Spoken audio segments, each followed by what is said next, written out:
Philippiens, chapitre 1. Salutations et louanges.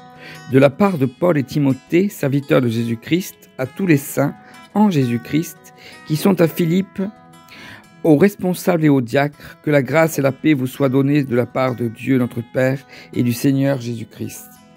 Je dis à mon Dieu ma reconnaissance de tout le souvenir que j'ai de vous. Dans toutes mes prières pour vous tous, je ne cesse d'exprimer ma joie, à cause de la part que vous prenez à l'Évangile depuis le premier jour jusqu'à maintenant. Je suis persuadé que celui qui a commencé en vous cette bonne œuvre la poursuivra jusqu'à son terme, jusqu'au jour de Jésus-Christ. Il est juste que je pense cela de vous tous, parce que je vous porte dans mon cœur, vous qui participez tous à la même grâce que moi, aussi bien dans ma détention que dans la défense et l'affermissement de l'Évangile. En effet, Dieu m'est témoin que je vous chéris tous avec la tendresse de Jésus-Christ. Et voici ce que je demande dans mes prières.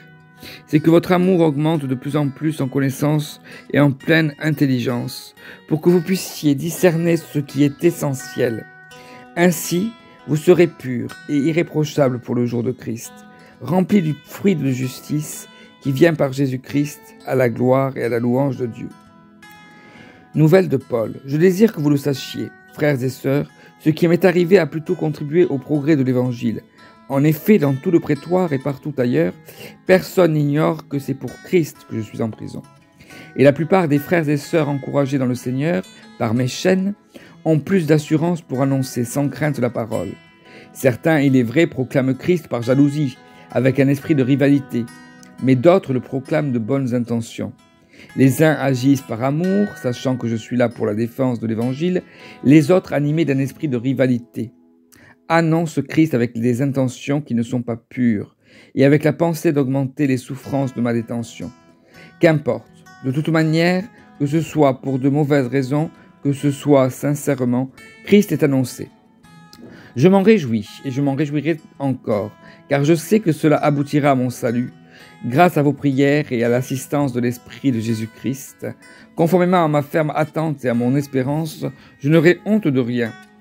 Mais maintenant, comme toujours, la grandeur de Christ sera manifestée avec une pleine assurance dans mon corps, soit par ma vie, soit par ma mort. En effet, Christ est ma vie, et mourir représente un gain. Cependant, s'il est utile pour ma tâche que je vive ici-bas, je ne saurais dire ce que je dois préférer. Je suis tiraillé des deux côtés. J'ai le désir de m'en aller et d'être avec Christ, ce qui est beaucoup le meilleur. Mais à cause de vous, il est plus nécessaire que je continue à vivre ici-bas. Persuadé de cela, je sais que je resterai et demeurerai avec vous tous, pour votre progrès et votre joie dans la foi. Grâce à mon retour auprès de vous, vous aurez alors, dans ma personne, une raison d'éprouver encore plus de fierté en Jésus-Christ. Appel à suivre l'exemple de Christ. Seulement, conduisez-vous d'une manière digne de l'évangile du Christ. Ainsi que je vienne vous voir ou que je sois absent, j'entendrai dire de vous que vous tenez ferme dans un même esprit, combattant d'un même cœur pour la foi de l'évangile, sans vous laisser effrayer en rien par les adversaires. Pour eux, c'est une preuve de perdition, mais pour vous, de salut, et cela vient de Dieu. En effet, il vous a été fait la grâce non seulement de croire en Christ, mais encore de souffrir pour lui, en menant le même combat que celui que vous m'avez vu mener, et que vous l'apprenez maintenant, je mène encore.